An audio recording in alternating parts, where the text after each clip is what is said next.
বন্ধুরা, আশা করি সবাই অনেক ভালো আছো। আমি মোহাম্মদ মুজাহিদ হাসান মাহি, বীরশ্রেষ্ঠ মুন্সি আব্দুর রউফ পাবলিক কলেজে এবার ইন্টার ফার্স্ট ইয়ার আর সেকেন্ড ইয়ারের মাঝামাঝি পর্যায়ে বলতে পারো, কারণ আমার অনেক সব বন্ধুরা সেকেন্ড ইয়ারে উঠে গেছে, কিন্তু আমরা এখনো পরীক্ষা দিতে পারিনি, আমাদের সামনে পরীক্ষা। তো আজকে আমি তোমাদের সামনে অনেক গুরুত্বপূর্ণ একটা টপিক, আমাদের ইন্টার ফার্স্ট ইয়ার বা ইন্টারের যেই রসায়ন আছে সেই রসায়নের আমরা যদি ফার্স্ট পেপার বইটা পড়ে থাকি তাহলে হয়তো বা দেখছো তোমরা বা পড়ছো বা এই সম্পর্কে তোমরা জানো। আবার তোমরা যদি বোর্ড কোয়েশ্চেনগুলো দেখে থাকো, অলরেডি আমাদের অনেক পরীক্ষাগুলো হয়েছে, তো সেখানে দ্রাব্যতার গুণফল সম্পর্কে একটা না একটা কোয়েশ্চেন আসেই, তাই না? তো অনেক ইম্পর্টেন্ট একটা টপিক দ্রাব্যতার গুণফল। তো যারা আমার ফ্রেন্ডরা আছো তারা যদি এই দ্রাব্যতার গুণফলে যদি কোনো কনফিউশন থাকে তাহলে ভিডিওটা দেখার মাধ্যমে আশা করি তোমাদের কনফিউশন দূর হবে। আর যারা ছোট ভাইয়েরা আছো, তোমরা যারা ইন্টার ফার্স্ট ইয়ার থেকে ইন্টার ফার্স্ট ইয়ারে আসবা, নতুন যারা এসএসসি পরীক্ষা দিয়েছো এবার 25-এ, তো তাদের ভিডিওটা উপকারে আসতে পারে। তো চলো আমরা আলোচনা করি আজকে, যে আমাদের অনেক গুরুত্বপূর্ণ একটা টপিক আর খুব সহজ একটা টপিক যেটা বলা যায়, তো দ্রাব্যতার গুণফল। তো আমার ফ্রেন্ডরা যারা আছো তারা আশা করি দ্রাব্যতা সম্পর্কে জানো। তো আমি আজকে দ্রাব্যতার যে পরটুকু দ্রাব্যতার গুণফল এটা থেকে আজকে আলোচনা করব। তো আমাদের দ্রাব্যতার গুণফল বোঝার জন্য সবার প্রথমে কিন্তু আমাদের যে দ্রাব্যতার গুণফলের যে সংজ্ঞাটা আছে সেই সংজ্ঞাটা কিন্তু খুব ভালোভাবে বুঝতে হবে। সংজ্ঞাটা যদি ভালোভাবে বুঝতে পারো তাহলে দেখবা দ্রাব্যতার গুণফল কোনো বিষয় না, কিন্তু তুমি এক নিমিষের মধ্যে তুমি দ্রাব্যতা গুণফল নির্ণয় করে ফেলছো। তো আর চলো দেখে আমরা এই সংজ্ঞাটা লিখি, যে দ্রাব্যতার গুণফল হচ্ছে নির্দিষ্ট তাপমাত্রায়, তোমরা দ্রাব্যতায়ও হয়তো বা পড়ছো যে দ্রাব্যতা বা দ্রাব্যতার গুণফল বা দ্রাব্যতা সংশ্লিষ্ট যে সকল ম্যাথ আছে এগুলো করার জন্য বা এগুলোর হিসাব নিকাশের জন্য আমাদের যে তাপমাত্রাটা আছে এটা সবসময় আমাদের নির্দিষ্ট রাখতে হবে, ঠিক আছে? তো নির্দিষ্ট তাপমাত্রায়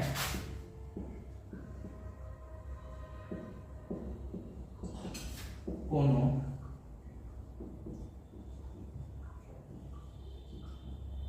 স্বল্প দ্রবণীয় লবণের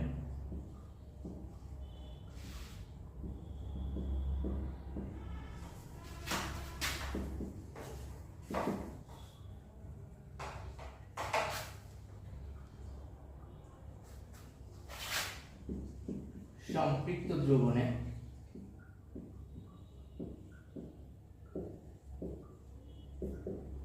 অর্থাৎ আমাদের এই যে এই সংজ্ঞার যে প্রথমটুকু, যে নির্দিষ্ট তাপমাত্রায় কোনো স্বল্প দ্রবণীয় লবণের সম্পৃক্ত দ্রবণে, অর্থাৎ যে দ্রবণটা হবে, তোমরা দ্রাব্যতা পড়ার সময় অবশ্যই সম্পৃক্ত, অসম্পৃক্ত বা অতিপৃক্ত নিয়ে তোমরা পড়ছো যে দ্রবণ তিন ধরনের হয়ে থাকে, সম্পৃক্ত দ্রবণ, অসম্পৃক্ত দ্রবণ, তারপর অতিপৃক্ত দ্রবণ। তো কোনো স্বল্প দ্রবণীয় লবণের সম্পৃক্ত দ্রবণে যে সকল আয়ন থাকে, অর্থাৎ আমরা যদি কোনো একটা যৌগকে যদি কোনো একটা দ্রাবকের ভিতরে মিশাই, সেইটা যদি দ্রবীভূত হয় তাহলে সেখানে কি উৎপন্ন হয়? অবশ্যই আয়ন উৎপন্ন হয়, তাই না? তাহলে নির্দিষ্ট তাপমাত্রায় কোনো স্বল্প দ্রবণের লবণের সম্পৃক্ত দ্রবণে উপস্থিত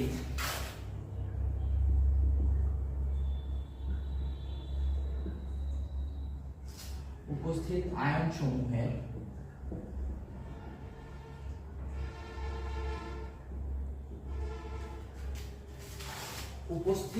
সমূহের উপযুক্ত ঘাত সহ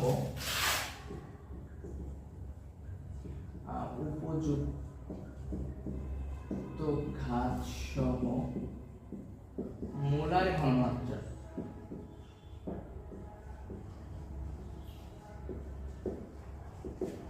ঘনমাত্রার গুণফলকে কি বলে?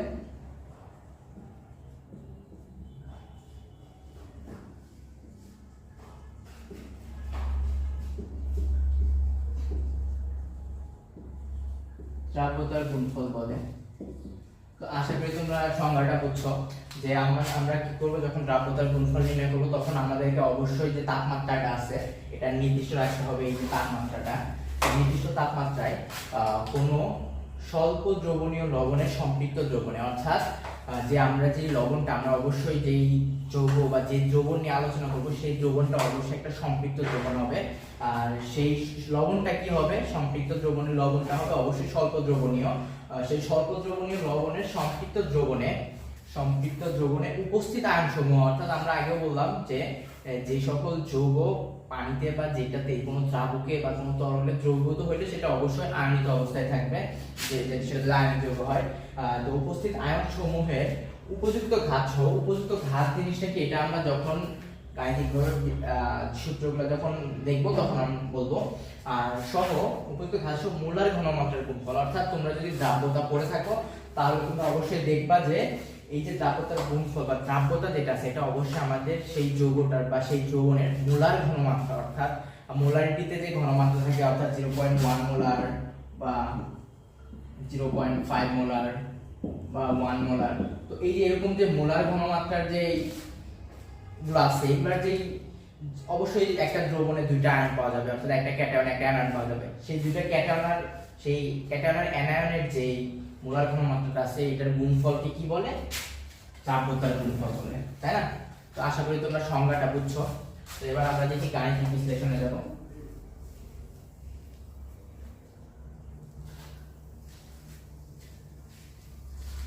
তো গাণিতিক বিশ্লেষণটা কি? আমরা যদি বিভিন্ন যৌগ দেখি বা বিভিন্ন লবণ দেখি তাহলে কি দেখতে পারো তোমরা?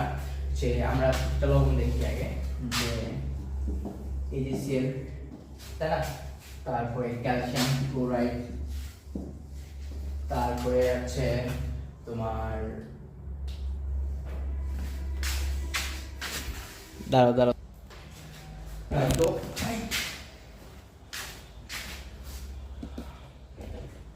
আরে ওরে যায় আর স্থির হও, পরে কাট করে দিও, তাই তো হয়। মনে ওরে যায় স্টেবল হয়, দেন আমরা স্টার্ট করে দিও। তো আমাদের এই যে ক্যালসিয়াম ক্লোরাইড, তারপরে সিলভার ক্লোরাইড, আরো যেগুলো আছে, তুমি ম্যাগনেসিয়াম ক্লোরাইড নিতে পারো, ঠিক আছে? ম্যাগনেসিয়াম ক্লোরাইড বা তুমি ম্যাগনেসিয়াম হাইড্রোক্সাইডও নিতে পারো, ঠিক আছে? তো যেগুলা আর কি পানিতে দ্রবীভূত হয় যে যৌগগুলা, সেই যৌগগুলা তুমি যদি নাও, তো সেই যৌগগুলো আবার বিভিন্ন ধরনের হতে পারে। যেমন তুমি এখানে দেখতেছো কি AgCl, একটা সিলভার একটা ক্লোরিন, ক্যালসিয়াম ক্লোরাইড একটা ক্যালসিয়াম দুইটা ক্লোরিন, ম্যাগনেসিয়াম ক্লোরাইড একটা ম্যাগনেসিয়াম দুইটা ক্লোরাইড। তো তুমি এরকম বিভিন্ন টাইপের যৌগ দেখতে পারবা। যেমন এটাতে হচ্ছে যৌগের অনুপাত কত, 1:1, এটাতে 1:2। তো এরকম যে বিভিন্ন যৌগের জন্য বিভিন্ন রকমের সূত্র আর কি পাওয়া যায়, যদিও প্রসিডিউর একই, শুধু আমরা যে 1:2 টাইপের জন্য যে যৌগটা নিব এটার জন্য হচ্ছে আলাদা আলাদা, মানে একটা 1:1 হলে ওটার ক্ষেত্রে একরকম আসতেছে, 1:2 হলে আরেক রকম, আমরা সূত্র দেখে বুঝতে পারবো। তো চলো আমরা যে বিভিন্ন ধরনের যৌগই তো হতে পারে, তাই না? তো আমরা জাস্ট একটা সংকেত হিসেবে সাধারণ একটা সংকেত আমরা ইউজ করি AB। তো এই যে A আর B এটা একটা টাইপ, তারপরে হচ্ছে তোমার AB2 একটা, তারপরে AB3 একটা, A3B2 অথবা A2B3, যেটাই নাও, তো এই দুটো একই প্রায়। তো তাহলে আমরা চলো আগে এই যে বিভিন্ন ধরনের টাইপ থেকে আমরা প্রথমটা থেকে আর কি শুরু করি আলোচনা। তো AB টাইপের যৌগগুলো থাকবে, আমরা প্রথমে সংজ্ঞাতে করছিলাম কি, এটা একটা স্বল্প দ্রবণীয় লবণ হবে এবং এটা একটা সম্পৃক্ত দ্রবণ হবে, অর্থাৎ সম্পৃক্ত দ্রবণ। অর্থাৎ এই যে AB টাইপ, AB যে যৌগটা আছে এটা দ্রবণে কি হবে, অবশ্যই যখন দ্রবীভূত হবে তখন এটা আয়নিত হয়ে যাবে। চলো আমরা ভাঙায় যাবে। তো এটা যে স্বল্প দ্রবণীয় লবণ এটা কিভাবে বুঝবো আমরা? অবশ্যই এটার মাঝখানে কি থাকবে, একটা অভিমুখী বিক্রিয়া চিহ্ন থাকবে, সেটা হচ্ছে আমরা ধরো ভাঙাইলাম A+ B-, তাই না? তো এই যৌগটার দ্রাব্যতার গুণফল কিভাবে আমরা নির্ণয় করব? তো চলো দেখি। আমাদের কি দরকার, আমরা সংজ্ঞা করছিলাম আমাদের একটা মোলার ঘনমাত্রা দরকার। তো আমরা যদি এই যৌগটার যদি ঘনমাত্রা যদি S ধরি, ঠিক আছে, তাহলে এটা যখন ভাঙবে, অর্থাৎ কোন যৌগ যদি কোন দ্রবণে দ্রবীভূত হয়, তাহলে ওই যৌগের পূর্বে যে ঘনমাত্রাটা ছিল, অর্থাৎ আমরা সেটাকে S দ্বারা প্রকাশ করলাম এখানে। তো এই যে S, এই S এটা থেকে যতগুলো আয়ন উৎপন্ন হবে প্রত্যেকটা আয়নের জন্য কত হবে, একটা করে S হবে, মানে S সংখ্যক বা S মোলার বা S ঘনমাত্রার প্রত্যেকটা আয়ন পাওয়া যাবে। এখন এখানে আমরা এটা ভাঙার পর একটা A+ পাইছি, একটা B- পাইছি, তাই না? তো এখানে যদি আমরা দুইটা A+ পাইতাম তাহলে কি হতো, এখানে আমরা S লিখলাম, তাহলে এটার ঘনমাত্রা কত S, এটার ঘনমাত্রা কত S, তাই না? তো এখানে আমরা একটা আয়ন পাইছি দেখে এটার ঘনমাত্রা S হইছে। যদি আমরা দুইটা আয়ন পাইতাম তাহলে আমাদের ঘনমাত্রা অবশ্যই 2s হইতো, তিনটা হইলে 3s, মানে যতগুলো আয়ন হবে ওই s এর মানে তত গুণ ঘনমাত্রা হবে। তো চলো আমরা এটাকে ঘনমাত্রা নির্ণয় করার জন্য ওই যে আমরা সংজ্ঞায় আবার বলতেছি, সংজ্ঞায় আমরা বলছিলাম যে আমাদের মোলার ঘনমাত্রা দরকার। ধরো আমরা k প্লাস এর ঘনমাত্রাটা কত, আমরা ঘনমাত্রাকে কিভাবে প্রকাশ করি, আমরা থার্ড ব্র্যাকেটের ভিতরে ঘনমাত্রাকে মানে কোনো আয়নকে বা আয়নের সংকেতকে রাখলে সেটা কি হয়, ঘনমাত্রা প্রকাশ করে। তো দিলাম থার্ড ব্র্যাকেটে। এখন এটার ঘনমাত্রা আমরা কত পাইছি, s পাইছি, s লিখলাম, ঠিক আছে। তারপরে b মাইনাস আয়নের ঘনমাত্রা কত, এটাকে ইয়া করলাম s। হ্যাঁ, তো এখন আমরা কি করব, জাস্ট দুইটা ঘনমাত্রা গুণ করে দিলেই কি আসবে, এই যৌগটা যে আছে এবি যৌগ, যেটা আমরা সাধারণ যৌগ হিসেবে ব্যবহার করছি, এই যৌগটার দ্রাব্যতার গুণফল নির্ণয় হবে বা কেএসপি। আমরা তোমরা যদি জানো বা বইয়ে দেখে থাকো যে দ্রাব্যতাকে কি দ্বারা প্রকাশ করা হয়, কেএসপি দ্বারা। একটা ভিডিও শেষে বলবো কেএসপি আর কেএপি সম্পর্কে। তো চলো আমরা দ্রাব্যতার গুণফল নির্ণয় করি। তাহলে অতএব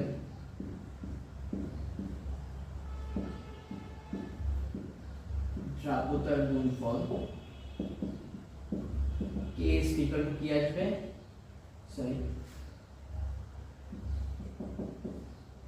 a plus into b minus আমরা যে ঘনমাত্রাটা সেই ঘনমাত্রা, ঠিক আছে।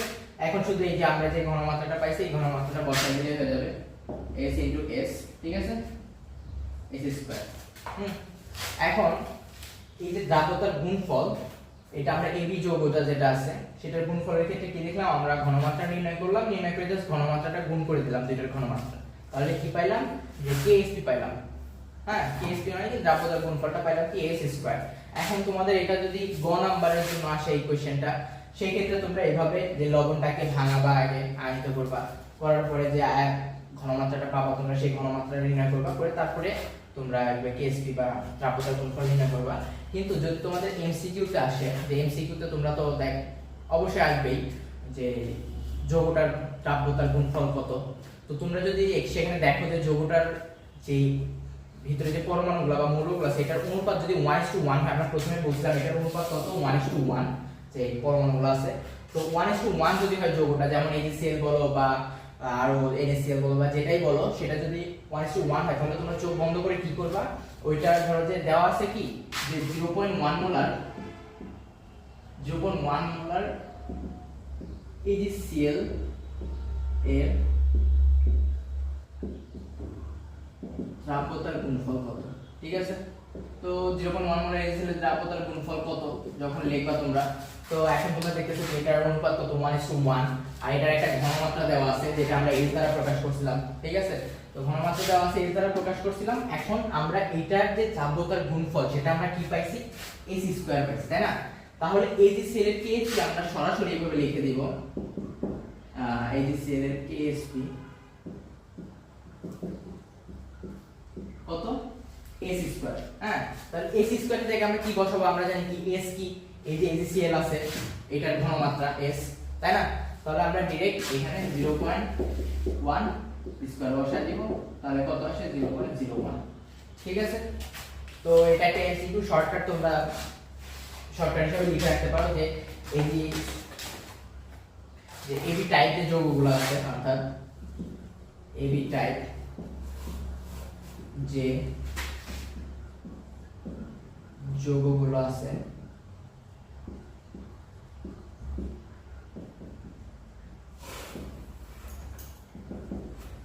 সেগুলোর দ্রাব্যতার গুণফল কি,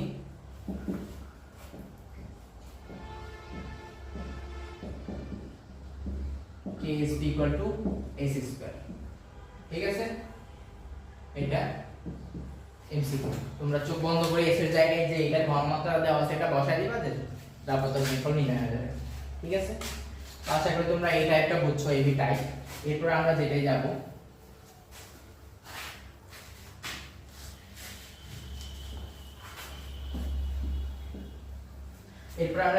সেটা হচ্ছে তোমার AB2 টাইপ যৌগ, অর্থাৎ এটা 2 নাম্বার দিয়ে প্রকাশ করলাম যে AB2 টাইপ যে যৌগগুলো আছে, একদম প্রথমটা আমরা যেভাবে ভাঙছি এটাও আমরা সেভাবে ভাঙবো, প্রসিডিউর সব সেম, জাস্ট আয়ন কয়টা আছে আমাদের ওটা দেখতে হবে, তারপরে আয়নের ঘনমাত্রা কত আমাদের এটা নির্ণয় করতে হবে। আর আমরা ওই যে সংজ্ঞাতে বলছিলাম যে উপযুক্ত ঘাত সহ সেই ঘাতটা কি হবে আমরা সেটাই দেখব। তো এখন দেখি এবি টাইপ যৌগটা আমরা পূর্বের মতো আবার ভাঙাই, এবি টু টাইপ যৌগটা যেটা, তাহলে এখন এটাতে কি আসবে, আমরা তখন এ বি নিছিলাম, তাহলে একটা এ আসছিল একটা বি আসছিল, হ্যাঁ একটা এ প্লাস একটা বি মাইনাস আসছিল, কিন্তু এখানে তোমরা দেখতেছো কি যে এ বি টু আছে তাই না, একটা এর সাথে দুইটা বি আছে, তাহলে এখন একটা যৌগের ভিতরে যদি বা একটা ধরো যে একটা প্যাকেট আছে, প্যাকেটের ভিতরে একটা, আচ্ছা আমরা প্যাকেটে না যাই, এইটা দিয়ে আমরা বুঝাই দিই যে তোমরা যদি এই যৌগটা দেখো যে এই যৌগতে কি আছে, একটা এ আছে দুইটা বি আছে তাই না, দুইটা বি পরমাণু আছে, তাহলে একটা পরমাণুর জন্য একটা আয়নিত উৎপন্ন হবে তাই না, তাহলে এখন এই যৌগটাতে যদি একটা এ আছে তার মানে একটা এ প্লাস উৎপন্ন হবে, এই যৌগটাতে যদি দুইটা বি আছে তাই না, একটা এর সাথে দুইটা বি আছে, তাহলে কি হবে অবশ্যই দুইটা বি মাইনাস আয়ন উৎপন্ন হবে। ঠিক আছে, আশা করি বুঝতে পারছো, দুইটা বি মাইনাস আয়ন উৎপন্ন হবে। আর চার্জটা করে দিই, চার্জের ক্ষেত্রে তোমার একটা বিষয় লক্ষ্য করতে হবে যে এখানে যেহেতু A2 আছে তার মানে এটার উপরে 2 যাবে, 2 প্লাস এখানে মাইনাস যাবে, হ্যাঁ তাহলে কি একটা যৌগে যদি যে কয়টা আয়ন থাকবে বা যে কয়টা পরমাণু থাকবে একটা যৌগে, সেই যৌগটা আয়নিত হওয়ার পর সেই যৌগ থেকে ঠিক সমসংখ্যক পরমাণু আয়ন, মানে ওই যে পরমাণু থেকে ওই পরমাণু সমসংখ্যক আয়ন উৎপন্ন হবে, অর্থাৎ আমরা এখানে তুমি দেখতে পাচ্ছ যে AB2 নিছি, দুইটা বি মাইনাস একটা F2 প্লাস উৎপন্ন হয়েছে। তো এখন এটার ঘনমাত্রা আমরা কিভাবে নির্ণয় করব, পূর্বে আমরা জানি কি এটার দ্রাব্যতা আমরা S ধরে নিলাম বা মোলার ঘনমাত্রা, তাহলে এটা যদি S হয় আমরা তখন বলছিলাম যে প্রত্যেকটা আয়নের জন্য কি হবে দ্রাব্যতা বা ঘনমাত্রা S হবে, তাহলে কি আসছে এটা যেহেতু একটা আছে, হ্যাঁ কোনো কিছু নাই মানে কি এক, তাহলে এইটা যেহেতু একটা আছে এখানে আমরা S দিয়ে দিলাম।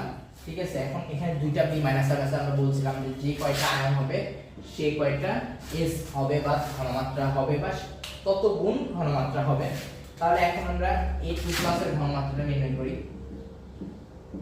A2 এর ঘনমাত্রা কত, A2 এর ঘনমাত্রা ইকুয়াল টু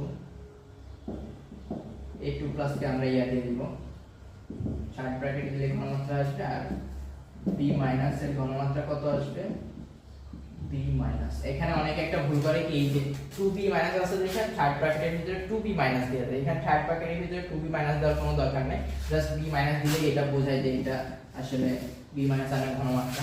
তো 2S পাইলাম। তো সেম ভাবে আমরা আগে যা করলাম, আগে কি করছিলাম যে জাস্ট এই দুইটা যে দ্রাব্যতা যেটা পাইছি বা ঘনমাত্রা যেটা পাইছি দুইটা আয়নের, এই দুইটা আয়নের ঘনমাত্রা আমরা গুণ করে দিব। তো চলো গুণ করে দিই, তাহলে কি লিখবো আমরা জানি কি দ্রাব্যতার গুণফলকে KSP দ্বারা প্রকাশ করা হয়, তাহলে AB2A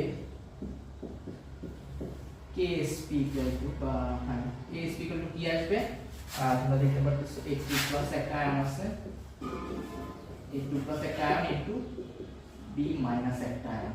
ঠিক আছে, এখন ওই যে আমরা সংজ্ঞাতে করছিলাম যে উপযুক্ত ঘাত সহ মোলার ঘনমাত্রা, তাই না, তাহলে আমরা মোলার ঘনমাত্রাটা পাইছি, এখন উপযুক্ত ঘাত দিব। ঠিক আছে, তো এখন এখানে দেখো এই যে আয়নটা এটা কয়টা আছে, দুইটা আছে, তাহলে এটার উপরে ঘাত কত যাবে, 2 যাবে, হ্যাঁ আর এখানে কয়টা আছে, একটা আছে, তাহলে এটার উপরে ঘাত কত, 1। আমরা এবি টাইপ যৌগতে এটা কেন করলাম না, কারণ এখানে 1, এটাতে প্রথমেও 1 আসতো এবি টাইপ যৌগতে, দ্বিতীয়তেও 1 আসতো, তাই না, তাহলে 1 1 থাকলে তো দেওয়ার কোনো দরকার নেই, যে ইকুয়েশন সেটাই আসবে। আর কিন্তু এখানে এটা কিন্তু দুইটা আয়ন আছে, তো সেজন্য আমরা যে ঘাতটা সেটা ইউজ করলাম। তো এখানে কি যাবে, দুইটা আয়ন যেহেতু এটার উপরে ঘাত কত যাবে, 2 যাবে। ঠিক আছে, আশা করি বুঝছো। এখন আমরা সেম ভাবে এখন ওই আগের মতো যে ঘনমাত্রাটা বসায় জাস্ট ইকুয়েশনটা মানে ক্যালকুলেশনটা করে দেব। তো এখন এখানে এটার ঘনমাত্রা আমরা কত পাইছিলাম, S ইনটু 2S, এই যে 2S স্কয়ার, তাই না, তাহলে এখন কি আসবে, 2S স্কয়ার মানে 4S square, S into 4S square equal to 4S cube. ঠিক আছে, আশা করি তোমরা বুঝতে পারছো যে ওই পূর্বের মতোই আয়নটা ভাঙলাম, ঘনমাত্রা নির্ণয় করলাম, KSP বসাইলাম বা KSP তে যে নির্ণয়ের যে ঘনমাত্রাগুলো আছে সেটা গুণ করলাম, গুণ করার পরে আমরা উপযুক্ত ঘাতটা কিভাবে ইউজ করলাম, যে আমরা দেখব যে আয়ন কতগুলো আছে, দুইটা আয়ন থাকলে উপরে পাওয়ার হিসেবে বা ঘাত হিসেবে 2 যাবে, একটা আয়ন থাকলে পাওয়ার হিসেবে ঘাত হিসেবে 1 যাবে, দুইটা আয়ন থাকলে ঘাত হিসেবে তিনটা আয়ন থাকলে ঘাত হিসেবে 3 যাবে। ঠিক আছে, আশা করি বুঝছো তোমরা। তো এখন এই যে আমরা 4s কিউব পাইলাম, আমরা এবি টাইপ যৌগের ক্ষেত্রে কিন্তু একটা এমসিকিউ শর্টকাট দিয়েছিলাম, তাই না? এমসিকিউ শর্টকাট থেকে এবি টাইপ যৌগ থাকলে আমরা জাস্ট ঘনমাত্রাটা দেখব কত আছে, বসে এইচ স্কয়ারে বসায় দিব আমরা, শেষ, মান নির্ণয় হয়ে গেল। এখন এটার ক্ষেত্রেও সেম, আমরা যদি দেখি কোন যৌগ তোমার আমরা যদি দেখি কোন যৌগ Ab2 টাইপ, অর্থাৎ তুমি ক্যালসিয়াম ক্লোরাইড বলতে পারো, ম্যাগনেসিয়াম হাইড্রোক্সাইড বলতে পারো, অথবা ম্যাগনেসিয়াম ক্লোরাইড বলতে পারো, অথবা যেটাই হোক, মানে Ab2 অর্থাৎ ওইটার ভিতরে 1:2 অনুপাতে পরমাণুগুলো আছে কিনা, ঠিক আছে? তোমরা জাস্ট ওটা দেখবা। তো দেখে তুমি ডাইরেক্ট একদম বসাই দিতে পারবা যে 4s কিউবে তোমার s এর মানটা বসাই দিলে তোমাদের কি হয়ে যাবে, ওইখানে দ্রাব্যতার গুণফলটা নির্ণয় হয়ে যাবে। তাহলে আমরা এখানে একটা লিখে দিই, দেখি Ab2 টাইপ যে যৌগগুলো আছে, Ab2 টাইপ যৌগের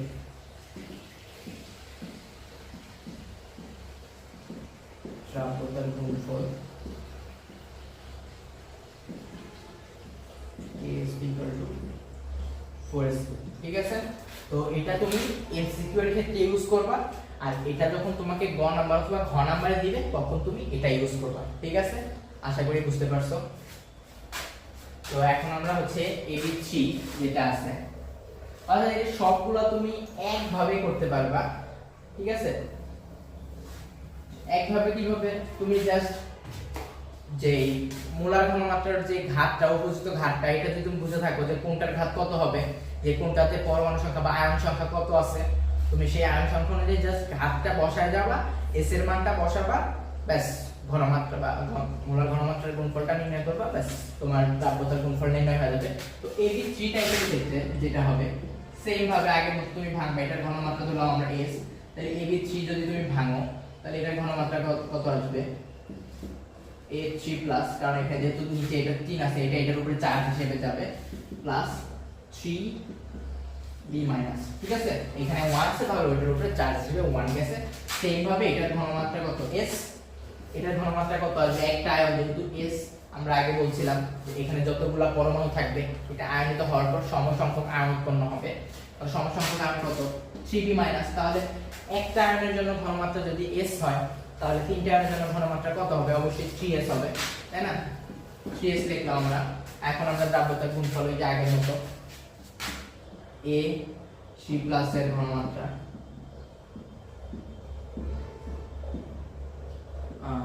A3+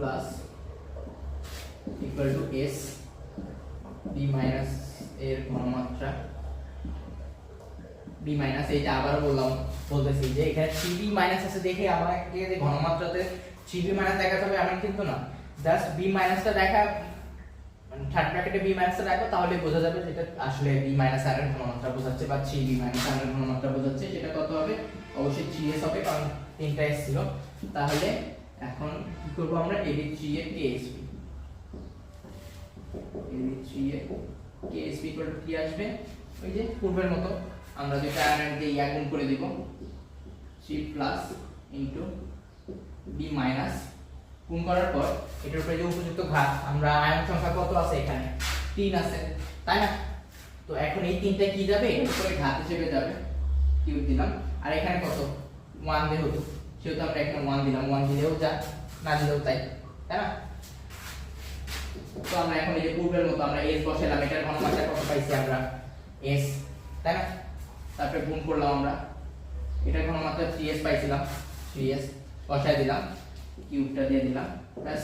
এখন তুমি এটা ক্যালকুলেশন করলে কত আসবে, 27 s³ * s, তাহলে 27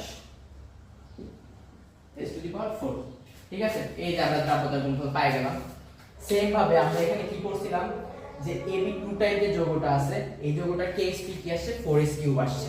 আমরা যখন ঘ নাম্বার আসবে কোশ্চেনটা, তখন আমরা এইভাবে প্রত্যেকটা ভাঙায় করব, আর যখন আমাদের এমসিকিউ তে আসবে, এমসিকিউ তে তার এত সময় থাকে না, তুমি জাস্ট ক্যালকুলেটর টিচার দেখতেও আসবে না তুমি কিভাবে করছো, জাস্ট আনসারটা তোমার দরকার, তাই না? তাহলে তুমি কি করবে, এখানে 4s³ এর জায়গায় আমরা ওই যে আগে বলছিলাম যে s এর মান দেওয়া থাকবে 0.1 মোলার অথবা 2 মোলার বা 5 মোলার বা যত মোলারই দেওয়া থাক, সেই s এর মানটা বা সেই ঘনমাত্রাটা আমরা s এর জায়গায় জাস্ট বসায় দিব, বসালে কি আসবে, আমাদের দ্রাব্যতার গুণফলটা চলে আসবে। তো আমরা AB2 এর ক্ষেত্রে এই যে এটা পাইছিলাম, এখন আমরা AB3 এর ক্ষেত্রে যেটা দেখব, জাস্ট এখানে আমরা এটা চেঞ্জ করে দিব। AB3 টাইপ যোগের ক্ষেত্রে KSP = কি আসবে, এখানে কত পাইছো তোমরা 27s to the power 4, 27s to the পাওয়ার 4, ঠিক আছে। এটা AB3 টাইপ যোগের জন্য MCQ শর্টকাট, ঠিক আছে, MCQ। আশা করি তোমরা বুঝছো। এখন তোমরা AB2 AB3 এগুলা টাইপ বুঝলা। এখন আরেকটা হচ্ছে তোমার A2 B3, সেম ভাবে একদম কোনো আলাদা নাই। তুমি উপযুক্ত ঘাতটা বসাবা, জাস্ট বসায় ডাবলটার গুণফলটা নির্ণয় করে দিবা, ঠিক আছে। তাহলে আমরা এখন এখানে আলাদা না করি, দেখে এটা ইয়া করি, A2 B3 যেটা আছে এটা জাস্ট আচ্ছা এখানে জাস্ট এটা হচ্ছে, ঠিক আছে। আর এটা মুছতে হবে।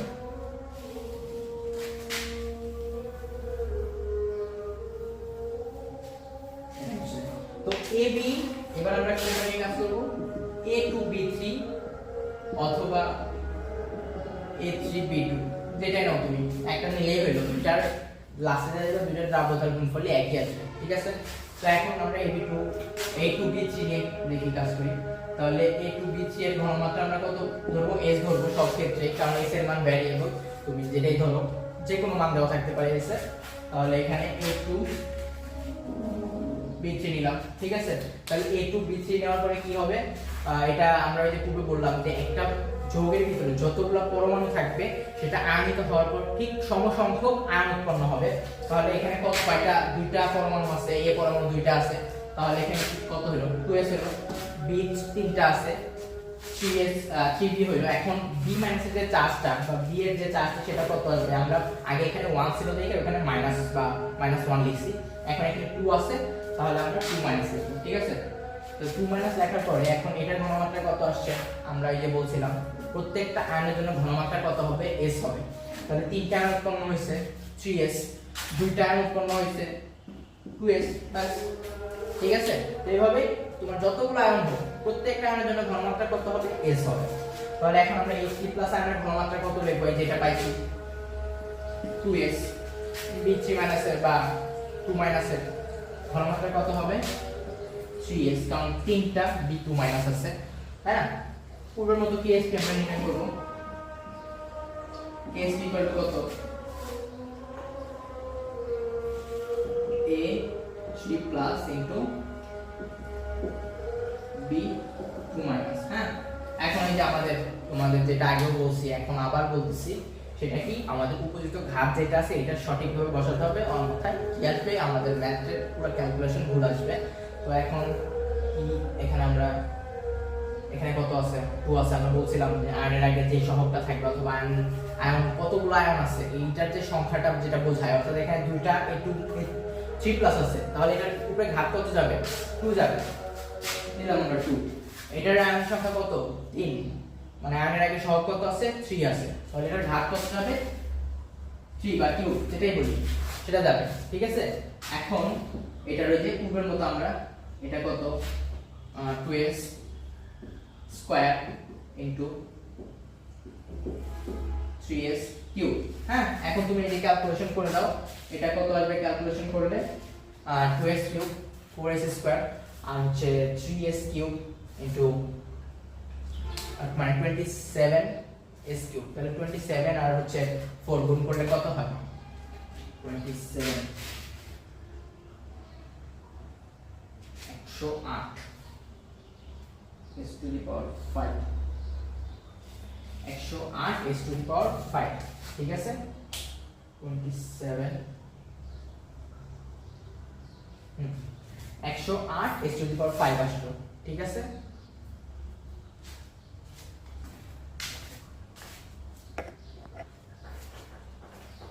তো তোমরা দেখলা যে আমরা AB অথবা AB2 AB3 A2 B3 বা A3 B2 যেটাই হোক প্রত্যেকটা দ্রাব্যতার গুণফল আমরা নির্ণয় করলাম। তো আসলে এভাবে তোমরা যদি একবার এটা সামারাইজ করো তাহলে দেখবা যে অনেক ইজি লাগতেছে, দ্রাব্যতার গুণফল কোনো ব্যাপারই নেই, এটা একদম সিম্পল একটা টপিক কিন্তু অনেক ইম্পর্টেন্ট একটা টপিক, ঠিক আছে। তো তোমরা দেখলা কি ওই যে পূর্বে আমরা যেটা করলাম যে এটা আমরা করব কিভাবে, কিসের জন্য, আমরা যেহেতু আমাদের সিকিউ এর আনসারের জন্য আমরা এই প্রসিডিউরটা মেইনটেইন করব। আর আমাদের যদি এমসিকিউ আসে, আবার বলছি এমসিকিউ এ কিন্তু সময় কম, তো এমসিকিউ আসলে জাস্ট এই জায়গাটা আছে, আমরা এই জায়গাটায় এমসিকিউ শর্টকাটটা লিখে দেই। এই জায়গাটা কি করব আমরা, জাস্ট এই যে আমরা ab3 বা a2b3 বা a3b2 টাইপ যোগের যে কেএসপি কোনটা পাইলাম আমরা, এই যে এখানে এইটা, ঠিক আছে। কেএসপি আমরা কত পাইলাম, 108 s টু দি পাওয়ার 5, ঠিক আছে। তাহলে a2b3 টাইপ যোগের কেএসপি কত, 108 s টু দি পাওয়ার 5, ঠিক আছে। 108 s to the power 5 MCQ shortcut, তোমরা এটা এমসিকিউ তে বসায় করে ফেলবা, আর এটা পুরোটা সিকিউ এর জন্য করবা। তো তোমাদের আবার বলতেছি যে তোমরা চাপতার গুণফল নির্ণয়ের জন্য কোন বিষয়টা সবচেয়ে বেশি গুরুত্ব দিবা, সেটা হচ্ছে তোমাদের যে সংজ্ঞাটা আছে চাপতার গুণফলের, সেই সংজ্ঞাটা তোমরা খুব ভালোভাবে পড়বা, খুব ভালোভাবে বোঝার চেষ্টা করবা। সংজ্ঞাটা বুঝতে পারলে তোমরা এটা একদম সহজ হয়ে যাবে। কারণ আমরা এই সংজ্ঞাতে পড়লাম একটা স্বল্প দ্রবণীয় লবণ, স্বল্প দ্রবণীয় লবণ আমরা কিভাবে বুঝবো, এখানে অবশ্যই একটা দ্বিবন্ধন দিতে হবে, সরি বহুমুখী বিক্রিয়া চিহ্ন দিতে হবে, ঠিক আছে। তো বহুমুখী বিক্রিয়া চিহ্ন দেওয়ার পরে আমাদের এই লবণটা ভাঙবো আমরা, সেটা যে লবণই হোক, A2B3 বা AB বা AB2 যেটাই হোক, তোমরা সেটাকে ভেঙে নিবা, ঠিক আছে। ভেঙে নিলে তোমরা জানো যে কি এখানে যে যোগের ভিতরে যতগুলা পরমাণু থাকবে সমসংখ্যক, ওই যে A যে কয়টা থাকবে আয়ন সেই কয়টা উৎপন্ন হবে, B যে কয়টা থাকবে আয়ন সেই কয়টা উৎপন্ন হবে, ঠিক আছে। তাহলে এভাবে তোমরা আয়নগুলোর যে সংখ্যাটা সেটা নির্ণয় করার পরে, ভাঙার পরে তোমরা এটার ঘনমাত্রা নির্ণয় করবা, যে প্রত্যেকটার জন্য ঘনমাত্রা কত হবে, s হবে, প্রত্যেকটা আয়নের জন্য ঘনমাত্রা s হবে, ঠিক আছে। এখন এই s এর জায়গায় এখানে তুমি 0.1 বসাও, 0.5 বসাও, বা কোশ্চেনে 1.5 2.5 যেটাই আসুক কোশ্চেনে, তুমি জাস্ট এখানে s এর মানটা বসায় দিবা। দরকার হলে তোমার এখানে তুমি s এর মানটা কত আছে তুমি এটা s দ্বারা প্রকাশ করবা, ঠিক আছে। তুমি জাস্ট উপরে দেওয়া আছে লিখে নিবা। কোশ্চেনে যদি তোমার এরকম আসে, তোমার কোশ্চেনটা যদি এরকম আসে, ধরো যে এটা আমরা মুছে দিই, একটা কোশ্চেন লিখি,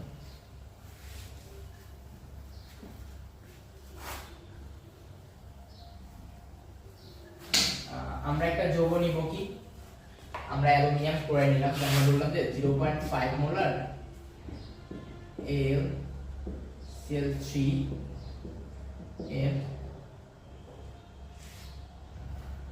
দ্রাব্যতার গুণফল নির্ণয় করো, ঠিক আছে।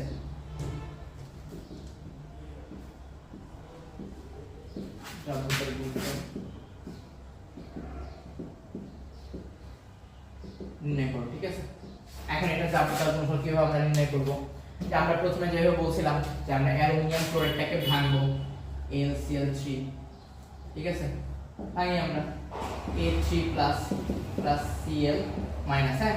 এখন আমরা ওই যে বলছিলাম যে আয়ন কয়টা পাবো, আমরা যৌগটার ভিতরে অ্যালুমিনিয়াম কয়টা আছে, একটা আছে, এক দিলেও যা না দিলেও তাই, ঠিক আছে।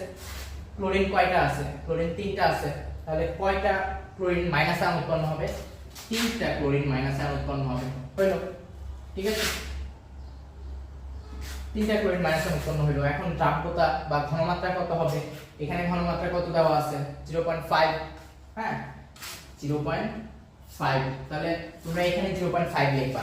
তোমরা এটা জাস্ট s দিয়ে প্রকাশ করে দেবা তোমরা, যে এটার ঘনমাত্রা s, এটার ঘনমাত্রা s, 3টা ক্লোরিন 3s, ঠিক আছে।